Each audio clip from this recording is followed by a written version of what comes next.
Okay, so there we go. So everyone, welcome. We're so happy to have you here for this last session together. And Lisa, we're going to see each other in New Orleans in just a week. Not even really. Well, yeah, just a week. So it's so exciting. So I'd like to know where everyone is calling in from this busy time of year as we get to Michaelmas. So if you can use the Q&A or the chat, people know exactly what to do. There we go. Hello, Lennox Head. See, there's a lot of these I don't know that I know you know, Lisa, because you're all the way across the ocean. Ghent, New York. I know that one well. Fair Oaks, California. To Washington State. Hello from Canada. Hi, Canada. Eugene, Oregon. Olympia, Washington. Westford, Massachusetts. Copiague, New York. Albuquerque, New Mexico. Philmont, New York. Wow. Oh, so many people. Ashbury, Massachusetts. Los Angeles. Highgate. Perth, WA, Australia. Oh yes, that sounds good. There's another Lennox Head, Vermont. Hello everyone. Chicago, Lakefront, very nice. Portland, Oregon. Oh, can you help me with that one? Niagara, did I get that right, Lisa? Niagara. Niagara, like Niagara. Okay, that's great. Thank you everyone. Texas, hello. Thanks for being on the call from Texas. Okay. Thank you, everyone. We're just kind of getting to know who's on the call tonight for our last session with Lisa Romero. Lisa, thank you so much. It's been so amazing and just full of heart and wisdom, and it's been fantastic. Thank you. So thanks, everyone, and I'm going to turn it over to Lisa. Thanks, Laura. Yeah, so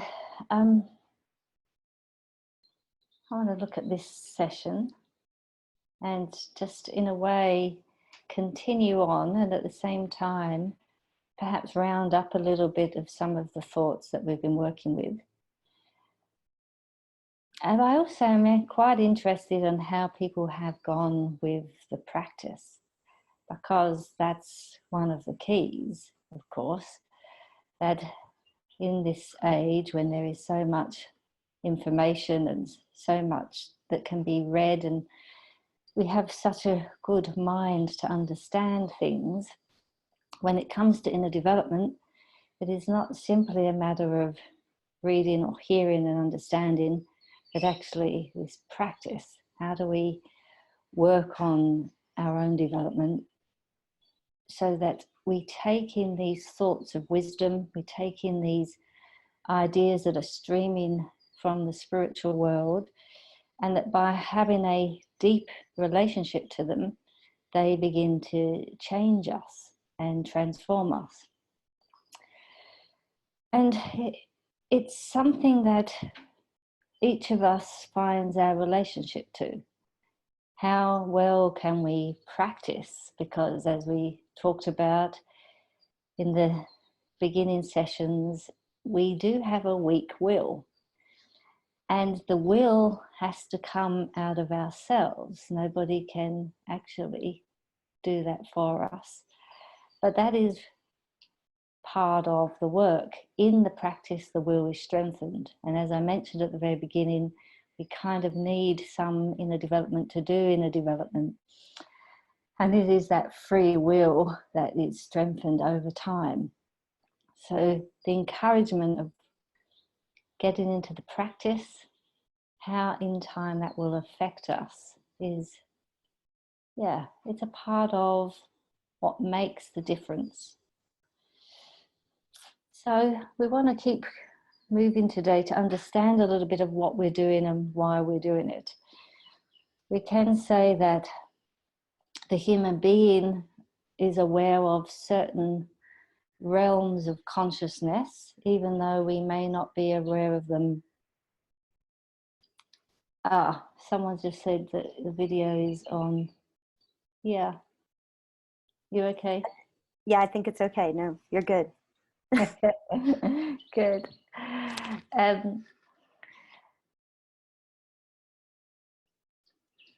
Yeah, because I can see you, Laura, but I can't see myself. But that's normal. That's not what it's been in the past. Yeah. Okay. Yeah, let's go. Okay. Let's just keep going and I'll find out if there's a We'll problem. keep But going. I think we're okay. I think everyone can see you. Yeah. Okay. And you're front and center. So that's it. We're good. Okay, good. Yeah. Oh, technology. Little disruptions of technology. Well, it's quite useful. It's been good for me to have the feedback. There are some people that have read the books and have felt that the webinars really helped. And so it's been useful to know that it works. And I think it has a different effect directly, again, as we can quite imagine with some of the exercises that we've done. But let's keep going on with how we understand what we're doing. We're trying to, in a certain way, bring from the realms of unconsciousness to consciousness our own higher I, a higher I that already exists but needs to be awoken by each of us. And it is through this higher I that we go into a direct relationship to the living spiritual world.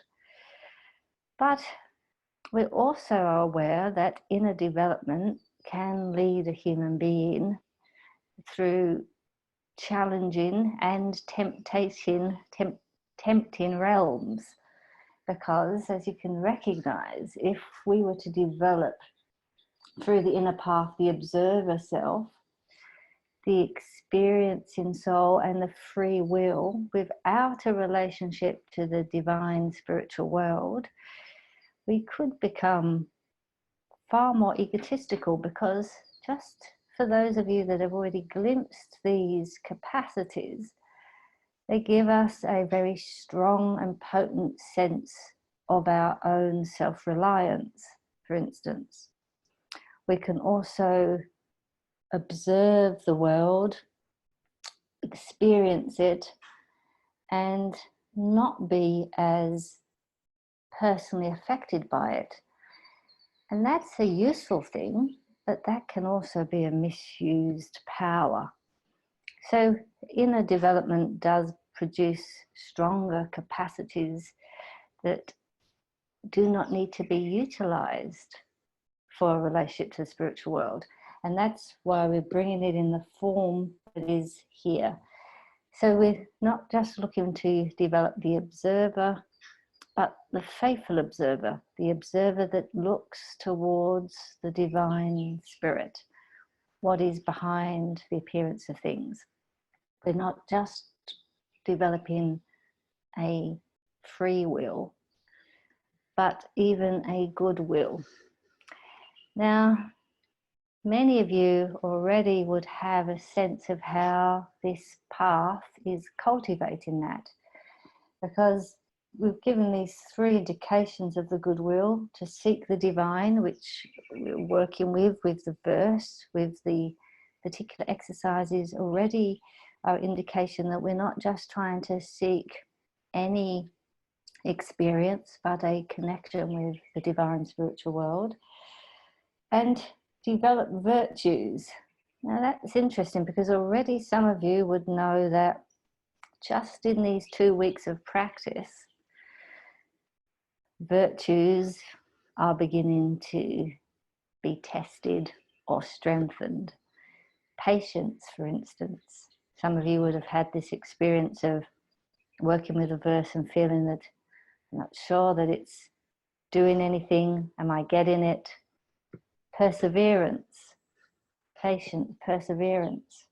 And then also some of you would have this experience of gratitude that you can participate in these exercises, that in fact we live at a time where we're not just fighting for survival of our physical bodies.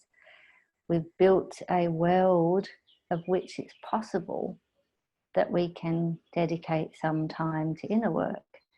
And that's interesting, that the world itself could support us to develop inner work.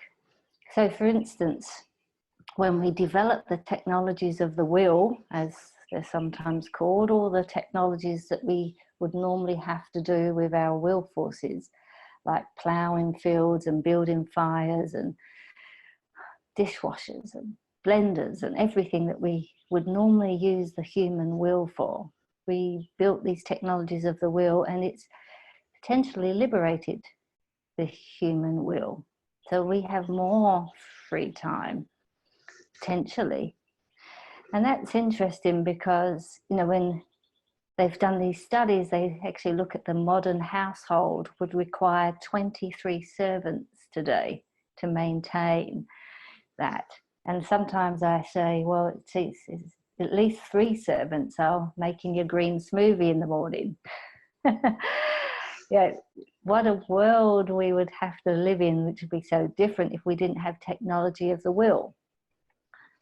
But because of this technology of the will, we are liberated. And it's interesting, that report that came out in the States, I think about 9 months ago, that said that the Amish people have a superior metabolic system. And they're not using the technologies of the will, they are engaging their will into their bodies in their old traditions. And it's not that we want to revert to old traditions, but to see that this liberated will could mean more time to evolve, develop, to take on evolution consciously. And then there was those technologies developed for the feeling or experiencing realm, things like the blood pressure machines, thermometers, all the forensic sciences. Imagine a detective in the old days having to go on the hunch or feeling something. You can't actually get a search warrant with a hunch anymore. You actually have to have the cold, hard forensic facts. And in a certain way, those technologies of the feeling have also liberated our feeling sensing self, that we can work more deeply in that way if we chose to. And now we've got these technologies of the thinking, the computer world, which potentially liberates us, that our thinking, feeling and will is freer to take ourselves on this path of evolution. Of course, they also pull us away from it. We spend more and more of our time, energy and attention, our thinking, feeling and willing being drawn into the external world. But if we could really take those words on board, as Rudolf Steiner says, and recognize we have these technologies because they could, in a certain way, give us the opportunity, not as the chosen few, as it used to be in the past, where only the elite could really spend their time on strenuous inner development, listening to lectures of wisdom. But now this is not a path for the chosen few, but a path for the many. And so this quote, Rudolf Steiner's, the human being has to do consciously what the plant does unconsciously. Human beings as self-conscious beings, as ego bearers, are required to bring about their development in themselves by their own efforts. At a certain stage, they must be prepared to surrender what they have received from the outside and to give birth within their own ego to their higher ego. Then the ego will not become hardened, but will enter into a harmonious relationship with the entire world. What possibility that we have, that we can take this freed, potentially freed capacities, because we're not just trying to create the surviving of the everyday life, and take ourselves a step further. And where are we working to? Well, this is an interesting thing to contemplate in our meditative life, that we recognize in this path the benefits of this sense world. In fact, without this dualized sense world that surrounds us, we would not have developed this full waking day consciousness. And that waking day consciousness is something that is very important for the human being, because it is the essential capacity of the waking day consciousness that enters into other realms of consciousness. And so we know there are certain other realms. We know that there is a dreaming consciousness. We know there is a deep sleep consciousness. And we also are aware of death consciousness, although we don't necessarily recognize it as a state of consciousness. So when we're working with inner development and meditation, I've got a crow doing its thing in the background. And if we had time, we'd listen in. When we're working with inner development and meditation, we are seeking to walk consciously in full waking day consciousness into the realms which we would otherwise go into unconsciousness. And we can see that what is dreaming consciousness? In dreaming consciousness, we have all these pictures of which something that may have been experienced in the day. We may have encountered somebody, but not just the image of what we encounter comes back. In fact, it can come back in the dream consciousness in a transformed picture. And so our inner world, in a way, becomes formed into pictures and is then perceived by us in a dreaming state. And of course, we can affect that, because it's not just the events of the day, it can be disturbances in the body, but there can also be other things that are shown to us during dreaming consciousness. Normally, we enter into that consciousness after we've dropped our waking day consciousness. And then we would go from the dreaming realm into the deep sleep consciousness. And in the deep sleep, we don't have any pictures any longer, but it's in deep sleep what we feel this kind of resourcing of our forces. We feel that we're bestowed with, we're given to, we're replenished, we're fructified by being in a state of deep sleep. And as we then come back into the earthly life the next day, we have something more to bring the world. We have more forces, we have more capacity to engage with the world around us. And that transition from waking day consciousness into dreaming, into deep sleep, in the meditation, we go consciously. And how do we do that? First of all, we're putting our everyday self to one side, attempting to relieve ourselves of the content of the day. So we're not full of the sense world. And then we're engaging in a verse or a main exercise in which we are now consciously bringing these picture thoughts to life in us. So we have the words of the verse, we have the picturing, we have the expressions of the main exercise that we are trying to enliven in us. So we're now moving into this realm of inner work, which we go to every night, but we go to it with consciousness. And so we take the verse in, and we are now working with the pictures. We are working fully in our waking day consciousness in a realm which we are usually not so conscious. And then when we extinguish the verse and we are maintaining the activity, there we are moving now from this picture consciousness into this consciousness of activities, which is similar to the deep sleep state. And in deep sleep, it is where we are meeting the beings behind the pictures of things.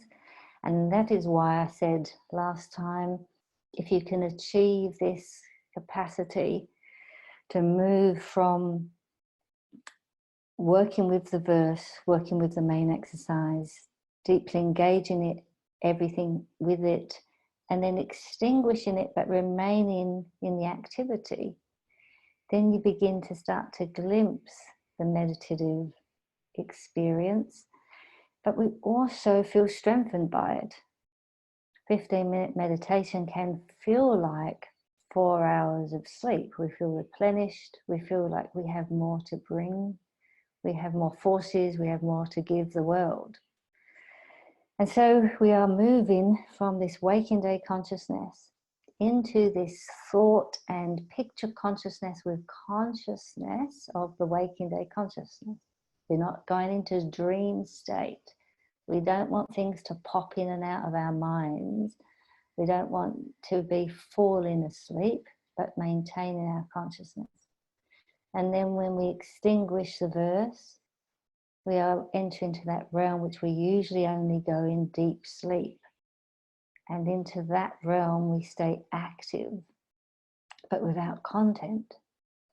So those steps of waking day activity that is now entering step by step into these inner realms is what we do every night.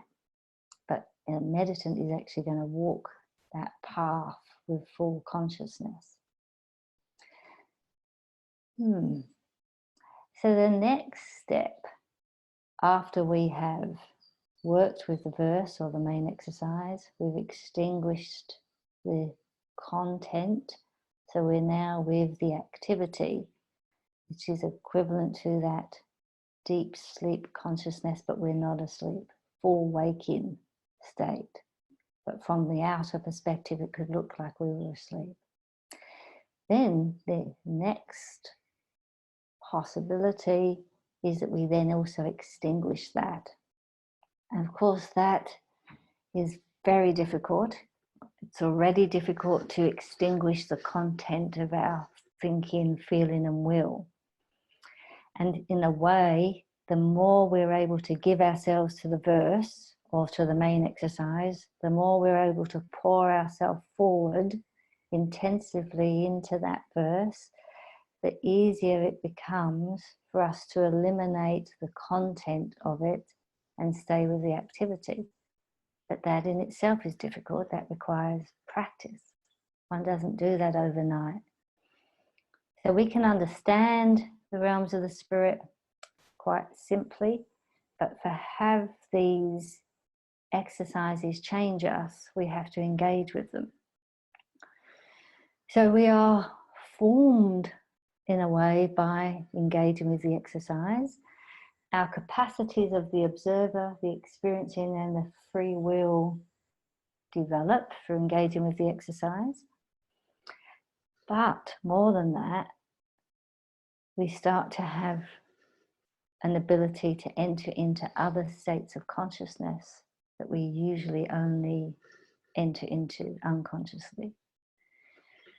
And that's one of the reasons we can understand why Rudolf Steiner said that as we work on inner development, one of the signs might be that our dream life gets more clarified.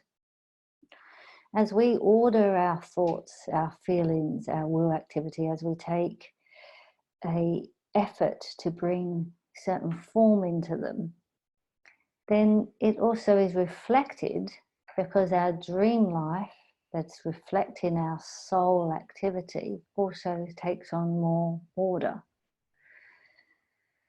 Most people don't know about deep sleep. They only know if they've missed it.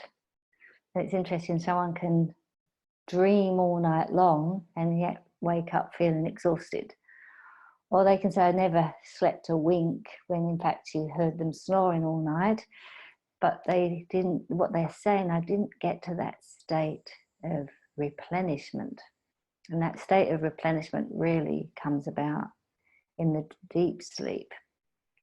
Of course, there's a lot of ordering that occurs in the dreaming state, but in deep sleep, it's when we're really deeply replenished.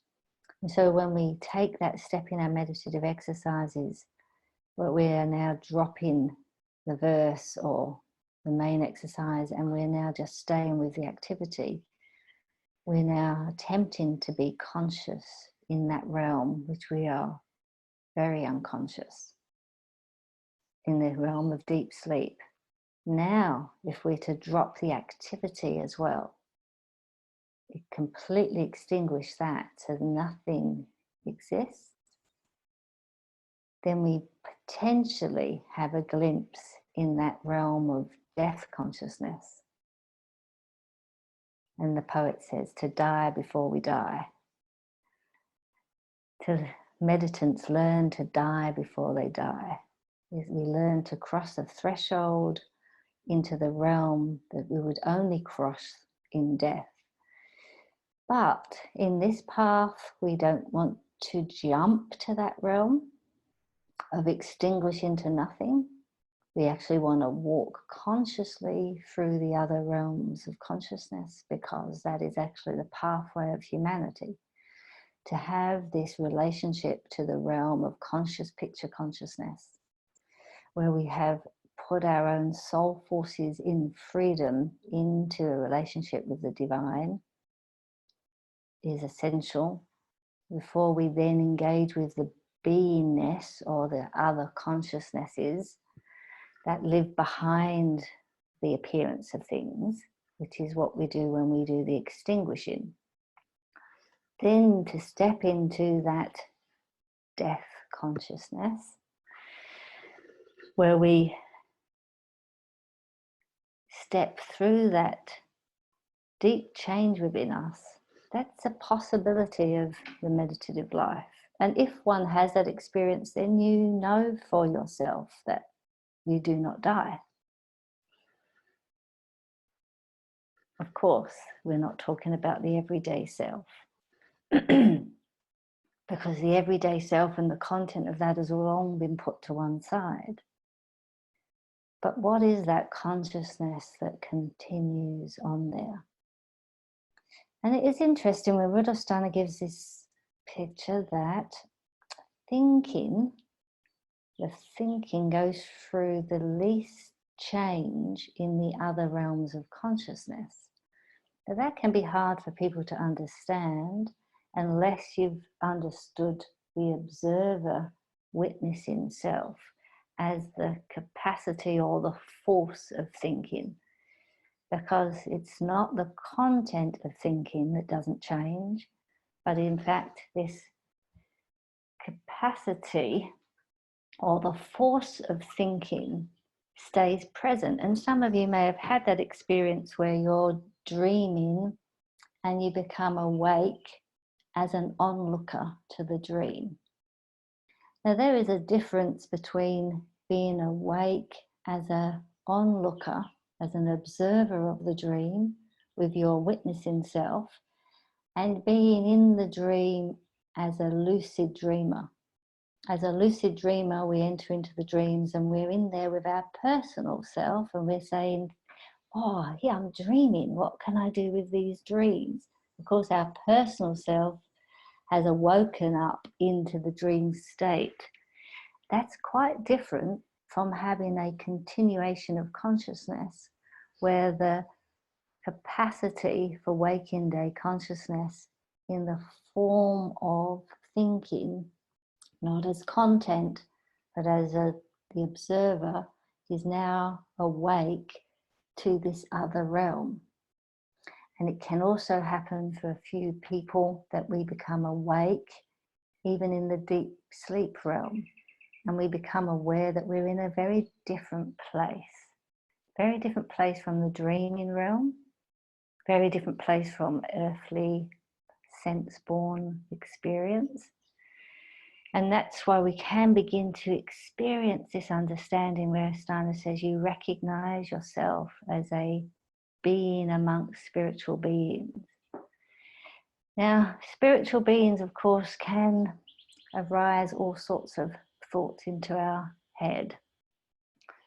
But let's use the word, you recognize yourself as a consciousness among other consciousnesses. Because the term being, even though it's true, is so fraught with our sense-born understanding of that we can often skip over experiences because we are preparing in our intellect for them to be a certain way. And that's why it's really interesting to compare the difference between development and being able to recognize the development. Let me read this actually from Rudolf Steiner's words, if I can find it.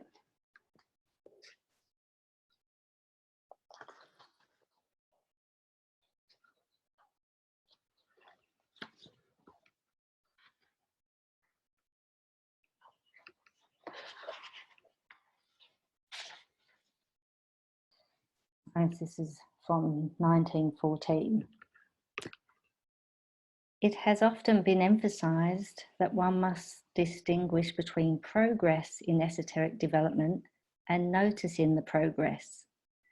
Every esoteric gets ahead if they do their esoteric exercises faithfully and regularly. We actually become different human beings through these exercises. This definitely happens even if we don't notice it. Oh, it's like talking about those other realms of consciousness. It definitely happens even if we don't notice it. Some people don't notice dreaming, some people don't notice the deep sleep. And some people don't notice death. But it happens even if we don't notice it. So when we take on an esoteric training, which all inner development is, genuine inner development, we begin to enter into the inner realms, which would otherwise not be entered into consciously.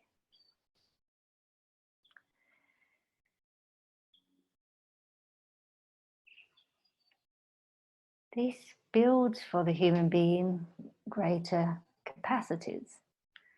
It builds for us a living relationship to the spiritual world, but it also continues as an ongoing path. We should never think that just because we're having certain experiences that we are something special or transformed. In fact, there's a wonderful poem here by Hafiz. He says, "It's always a danger to aspirants on the path when they begin to believe and act as if the 10,000 idiots who so long roared and lived inside have all packed their bags and skipped town or died." Yeah. So to be aware that even though we can have genuine spiritual experiences, that we are still living in this life which requires continual work on purification and development. It is not a path with a goal, but a continual growing, evolving path. And so these forces of seeking the divine, developing the virtues, and self-transformation, which are here under the image of the goodwill, are not something that one can say, I have these, but I'm working towards these things, because they're consistently further to go. I just might see if you have any questions there, Laura, or if I should go into something a bit more further. Clarify. Yeah, I think if anybody has any questions now, that'd be great, or Lisa can keep going too. So let's just open it up.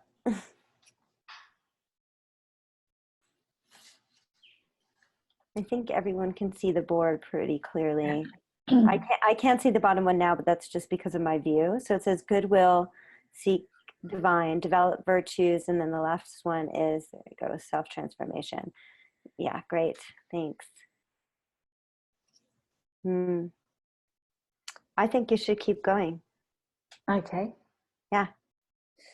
Yeah, I'm recognizing there's a lot of content overall in these 3 sessions, and I want to bring a certain completion to the meditative form that's potential for people to take on, but at the same time try to make sure that things are clarified.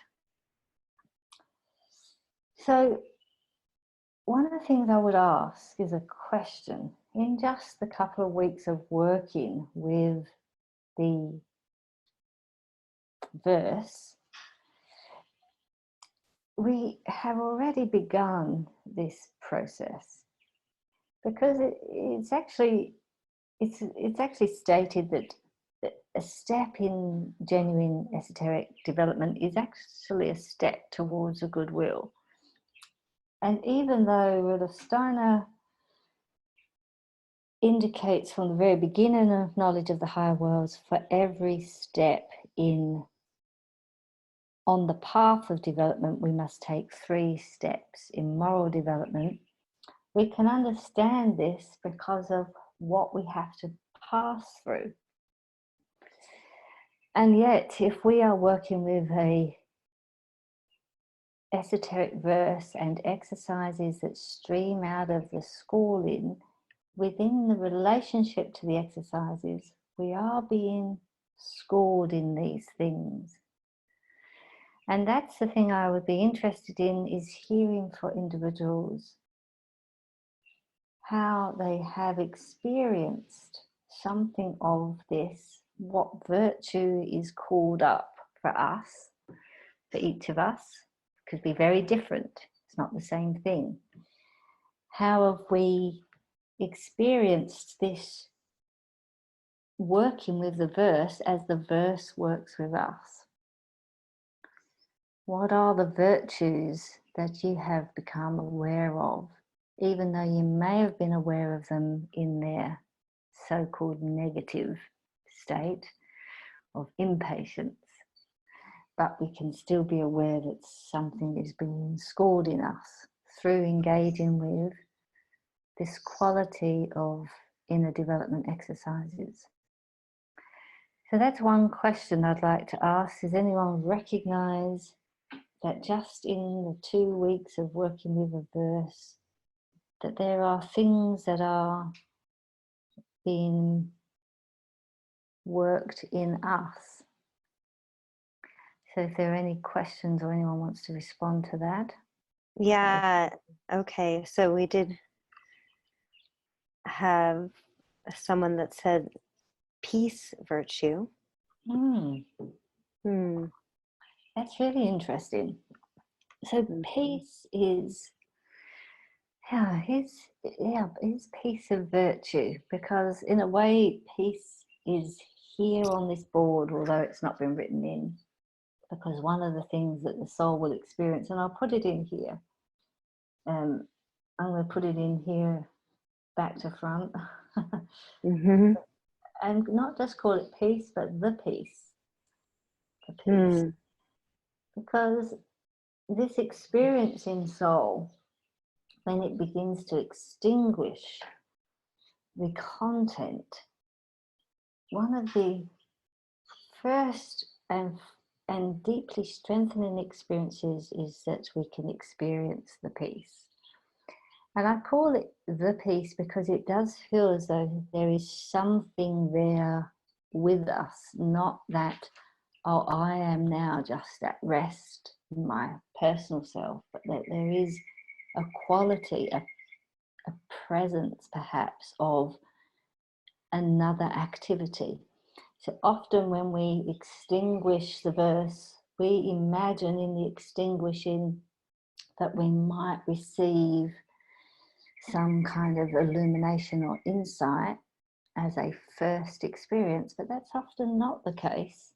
Often what's the first experience is we begin to be aware of not the images or thoughts that stream out of the spiritual world, but then the nature of the divine spiritual life. And so we feel this peace, a peace that feels something like a grace that we're connecting to. And that's a very deeply resourcing experience. Again, when someone first has these experiences meditatively, they realize the power of meditation in its capacity not only to transform us, but to resource us so that we can bring more to the world. Great, thank you. Yeah, there's a few more. There are a few more. Please. Okay, and then I do, when we get to questions, I see that there's a question too. Mm-hmm. Peter said, a surrender to attachment. That's interesting. Mm-hmm. And Vicky said, greater compassion for the human experience. And then Kim said, a little more ability to be patient. Kim, could you pass me some of that? That'd be great. A little more ability to be patient. A So little more ability is good. Yeah, that's extra. Isn't that interesting that already within 2 weeks of a practice, and you may have only practiced this a few times, but if you've practiced it every day, you'll begin to see that it begins to work upon us. And so we can start to see there are certain virtues that are developed, but there are also certain experiences that the soul have which are like resources, and not just new capacities that we can carry into the world, but deep resourcing. And this ability to turn within and find the peace doesn't then only occur when we meditate, but it becomes a resource in time that is always present for us. As long as we can turn within, we can find that space. So just one more, which I think is related to that, is Tess said, seeing a higher force or order working through things. Yeah. And that's extraordinary, isn't it? Because we're often brought into a personal relationship to the world. So I want to just read this from Rudolf Steiner. He says, as long as we live in a personal relationship with the world, things only reveal what links them to our personality. This, however, is their transitory part. If we withdraw ourselves from our transitory part and live within the feeling of self of our I, our permanent part, then our transitory part becomes an intermediary for us. What reveals itself through it is an imperishable and eternal in things. The seeker of knowledge must be able to establish this relationship between their own eternal part and the eternal in the things. Well, that's something that immediately speaks to us of how we begin to recognize the spirit in the world. This world that appears to many as so devoid of spirit, as pure matter, can only reveal itself in its spiritual form through our eternal spiritual part. So even though these qualities of the faithful observer, the peace and the goodwill are not necessarily the higher I itself, but they are the pathway to this higher I and giving us an experience of now the spirit in the world, which is incredibly important in our age, that we become participators in this reality. Yes, so can I ask a question here? Because Please. so is that step or connection, in the quote that you read and what you're talking about, is that where service comes in, where you would get that sort of, when you think of that being of love, or people would say the Christ or things like this, they're talking about that's of service to humanity. Is that, I don't know, is there a connection there with that? Or Yeah. So really, we actually have to come this side of the board to talk about that. There's no more board left. But through the awakening of these forces that we begin to do for ourselves, because nobody gives us the faithful observer. Nobody gives us this. It's in relationship to the work that we've done that we get to experience these things. We then have a ground of which something else can speak in, because our everyday self, full of our personality, full of ourselves, and we are a bit full of ourselves, actually cannot hear what the other speaks. It's always placing a veil over the world of the other, whether that be a plant or another human being or a concept even. We can place the veil of our personal self over that, and so it changes it. It changes it so that it becomes more an affirmation of our personal rather than an experience of it. So as we learn to remove the content and to work with the capacities, but not purely as they are, because these capacities, of course, can be used by the personal self. We've seen that. Mindfulness and getting money, using the free will to acquire for one's personal self. These capacities can be utilized for oneself. But if we work towards the spiritual world, where we work with the faithful observer seeking the spirit, we let these things change us through the exercises, through the inner development path, then the higher worlds, through this vehicle, can reveal itself to us. But we need to have a ground of which it can reveal itself to us that is not our personality, that is not our particular self, because the particular self does darken the spiritual world from us.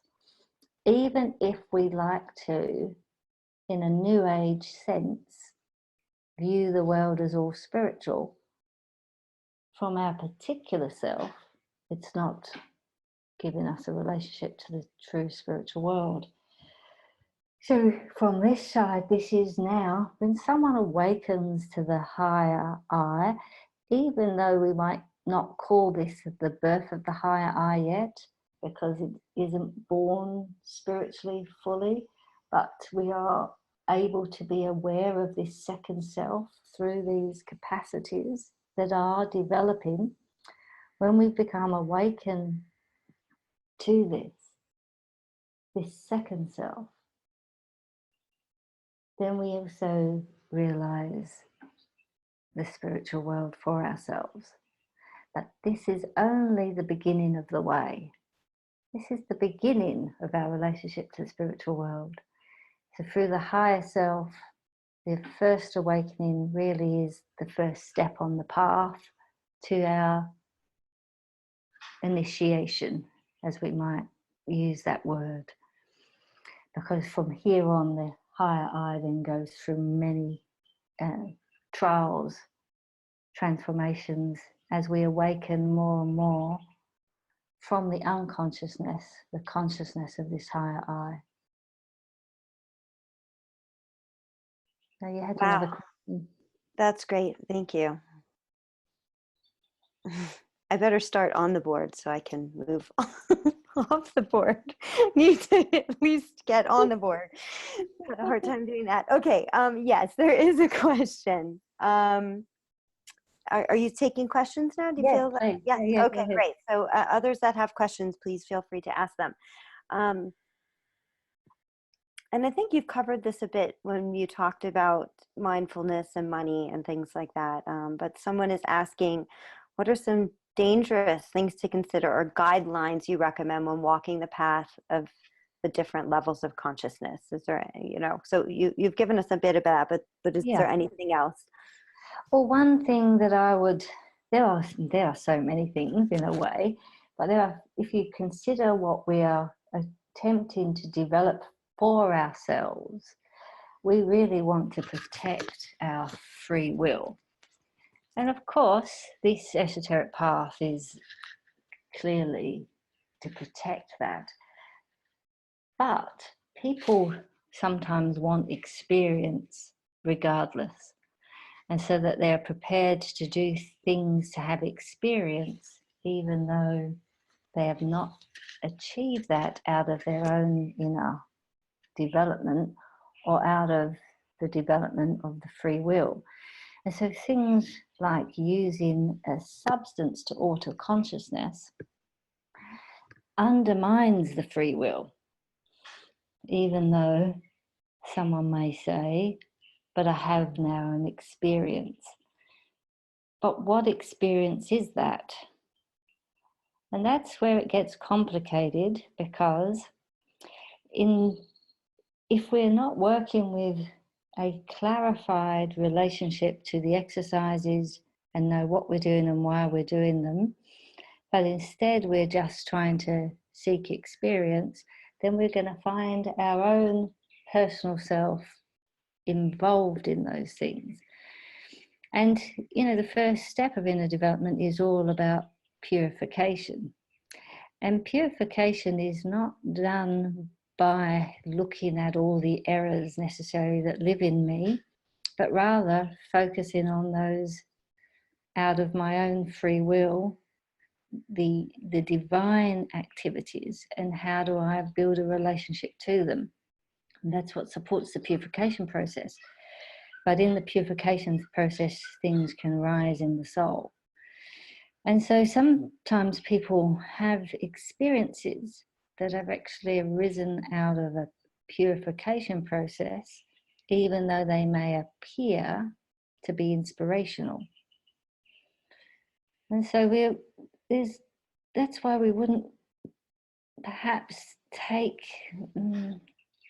into consideration the things that come up in our meditation as genuine experiences of the spiritual world to begin with, but rather keep our way towards the spirit, knowing that in time we will be able to discern for ourselves with clarity what is arising out of something that is coming to meet us from the spiritual world, rather than something that is welling up from within us.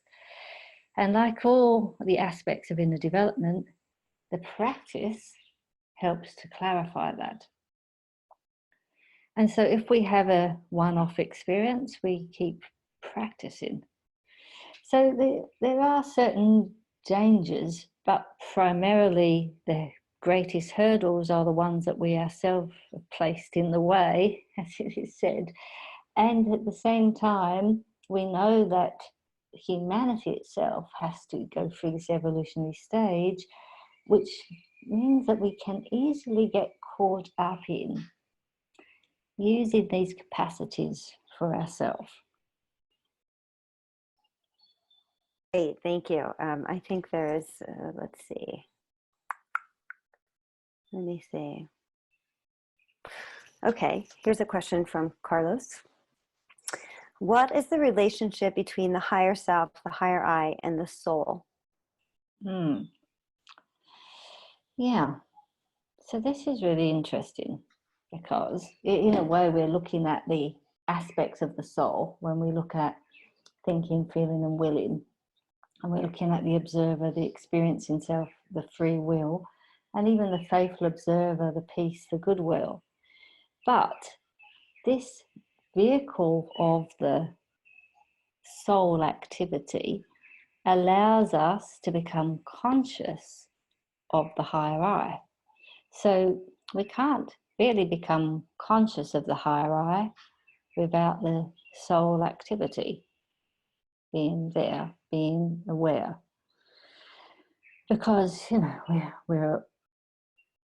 we have a higher I, but we're not conscious of it. So to be aware of the eternal spirit in us, the eternal spirit, we have to awaken our soul's activity. And this is where it's really interesting to understand that what we have in our everyday self, we could call that our transitory self, all the content of our soul that belongs to the sense world is going to not go with us into the spiritual world. And we know that through the meditative path, that has to be the case after death also. But what can go with us into the spiritual world is what is the content of our soul that belongs to the spiritual world. In fact, if I do not carry any content in my soul life that belongs to the spiritual world, then I'm not going to be approached by spiritual content in the spiritual world. And that is why it is necessary for us to have these deepened experiences with these spiritual realities, because if I were to enter into the spiritual world without that preparation, then what I would say is there is nothing there. And that actually would be true for me, because I would experience nothing. There is nothing there. So it's the content which can pass into the spiritual world that doesn't belong to the sense world. So it can go on into the spiritual world that allows the spiritual realms to reveal themselves to us. And this is where it gets very interesting for me, because many people, and I've met a lot of meditators in my life, many meditators. And for some, they are absolutely right in saying, for them, everything is illusion, there is nothing. There is nothing. But that's to do with the preparation before entering into the spiritual world. So the soul is going to be carrying this content that connects to the spiritual world. And what are those contents? So for instance, virtue is a spiritual activity. If we don't have that in us, then we will find ourselves, as Steiner puts it, hermits in this spiritual world. And that will be someone's reality.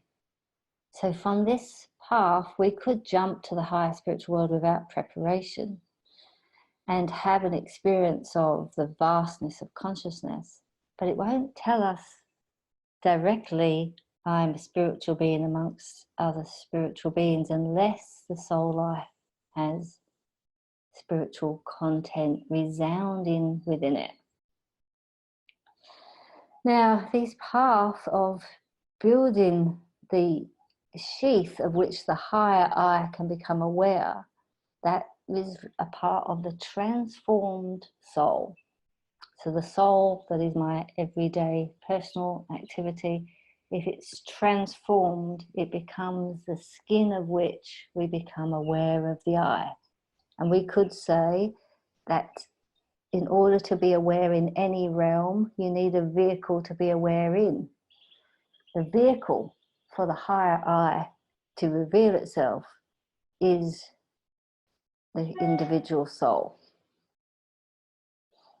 And that is a complex process which we could spend weekends and weekends talking about, but it is something that becomes more and more experienced through the practice. One becomes clarified around these two selves, that I have this everyday workaday self, and there is something in me that is not that, this wiser being in me. And this wiser being can, through the vehicle of our own soul, begin to bring us into a relationship to the divine spiritual world. But it is the divine in us that brings us to a relationship to the divine spiritual world. For as we know in the realm of anthroposophy, not all the spiritual world is divine.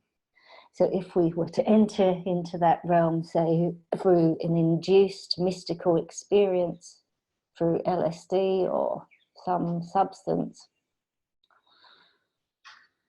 we're in a different experience. And it, at the same time, undermines the free will. So Lisa, we're just at time, and I know so fast people have more questions for you, I'm sure. I think there's some just hanging out there. So can you tell everyone a little bit more about how to reach you? I know they know, but some of them know, but let's say that again. And you can email us at innerworkpath@gmail.com, or go on to the website. No, I don't think it's .com. It's innerworkpath@gmail, and then you'll go onto the website innerworkpath.com, and you'll see the various places that I'll be working in the States over the next couple of months. And we're going to have a 3-day workshop in Portland after the BD event. And it's actually, for those of you that have heard it on the internet, again, you can use your experience in soul to experience how different it is face to face. And all of these things inform us of the path. So we can find that, and also you can also let us know if you feel like there is a community of people that you would like me to come to and work with directly. For some reason it could be useful. Ultimately, I do this work because I want it to be helpful in this journey, but ultimately it's all about developing a relationship to our own higher I. And then what happens through that is each individual then begins to see the world out of their own direct experience. And that is quite something, to have worked with hundreds of people and to see how positively beneficial it has been for their own development, but also what they can bring the world. And I have a lot of colleagues that I work with in various communities out of the fruits of the inner work that actually support school communities and so forth to bring the best to their children and their development. Well, you are so inspiring and so clear and just amazing to be I just want to sit and do the work, and that's because of the way you're bringing it. Thank you so much for making it so accessible to people, and for just bringing it in this beautiful way with your blackboard and all of it, and the singing in the first one has just been so beautiful. So thank you so much, and I will look forward to seeing you. And I know many other people look forward to seeing you and meeting you too. I know you're going to be out here on the West Coast and in New Orleans, and of course for all of you in Australia, you're so lucky and to have Lisa so close. All right, thank you so much, Lisa. Thanks, and thank Laura. you everyone. Thank you everyone for being here and for your beautiful questions. Thanks everyone. Yeah. Thank okay. you. Bye everyone. Thank you. Thank you. Everyone's saying thank you and how inspiring you were. Thank you. Bye-bye. Bye. Bye.